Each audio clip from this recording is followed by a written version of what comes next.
صحابہ کے دور میں آپ صلی اللہ علیہ وآلہ وسلم رہنما تھے, آج بھی نبی اسلام ہی ہے رہنما. کیا ہمیں بھی قرآن و سنت کے ساتھ ساتھ فزیکلی رہنما کی ضرورت پڑتی ہے؟ جی ضرورت تو پڑتی ہے, اس کا انکار کون کرتا ہے؟ اگر ہاں تو کس رہنما کو کہاں تلاش کریں؟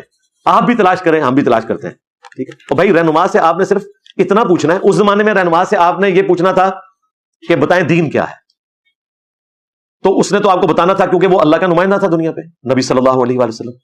آج کے رہنما سے آپ نے پوچھنا ہے کہ جو 1400 سال پہلے اللہ تعالیٰ نے اپنے دین کا کسٹوڈین بنا کے ہستی کو ہمارے پاس بھیجا, جس کی قبر مدینے میں ہے صلی اللہ علیہ وآلہ وسلم, انہوں نے اس معاملے میں کیا تعلیمات دی ہوئی ہیں. یہ نہیں بتانا کہ علماء دیوبند کیا کہتے ہیں, علماء بریلی کیا کہتے ہیں, ہمیں نبی اسلام کی بات بتاؤ. تو بالکل علماء سے سیکھنا ہے. ہم جو آج علماء اور ان کے کٹر فالوورز کے اوپر مسلط ہوئے ہیں تو علماء سے سیکھ کر ہوئے ہیں نا. ماں کے پیٹ سے تو کوئی سیکھ کے نہیں آتا, اسی دنیا میں سیکھا جاتا ہے نا بھائی. تو آپ علماء سے ہی پوچھیں, بلکہ پوچھیں علماء سے کہ کدھر لکھا ہوا ہے.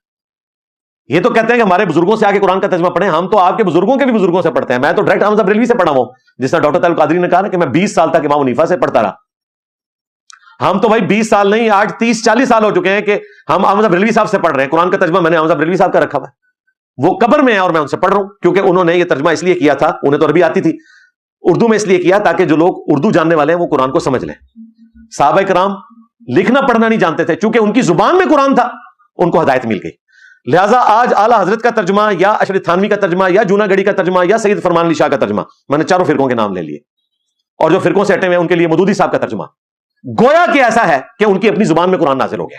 ان کا سٹیٹس وہی ہے جو صحابہ والا تھا, کہ صحابہ کرام کو ترجمہ کرنے کی ضرورت نہیں تھی, ڈائریکٹ انہیں سمجھ آ رہا تھا. آپ بھی ذرا قرآن کو اردو میں پڑھیں تو آپ کی اپنی نیٹو لینگویج میں. اب آپ نے یہ نہیں کہنا کہ ہمیں اردو بھی نہیں آتی یا ہمیں پنجابی بھی نہیں آتی, یہ بات نہیں کرنی.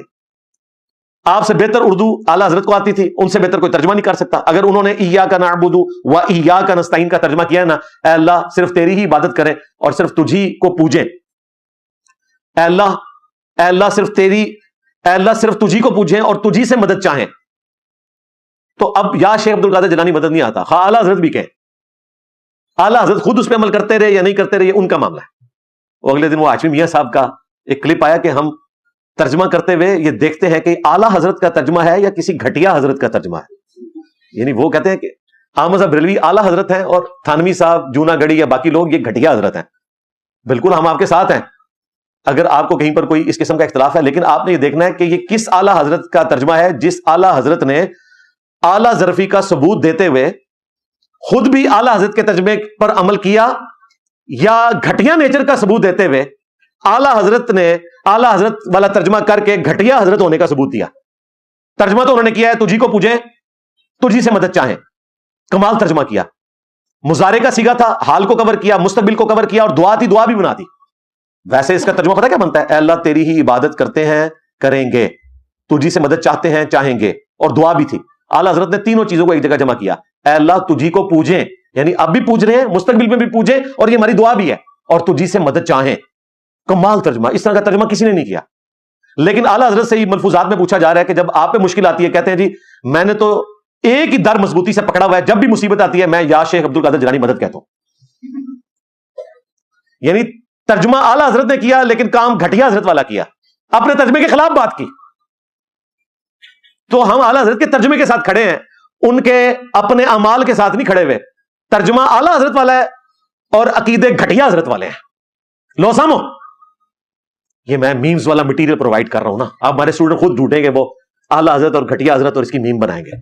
میم بھی بہت بڑی دعوت ہے, بشرطے کہ اس میں کوئی گالی گلوچ نہ ہو, کسی کی بات آؤٹ آف کانٹیکسٹ نہ کاٹی جائے. سودا نال نال میں دینا ہے.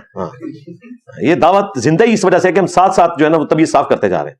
اور آج کل تو ہاشمی میاں جو ہے وہ بیڈ کے اوپر پڑے ہوئے ہیں ہاسپٹل کے اندر, جیسے ہی انہوں نے قبر میں جانا ہے تو طاقتیں ود جانی نے, ہلا نہیں جا رہا ان سے, اندر جا کے مشکل کشا بن جانا انہوں نے.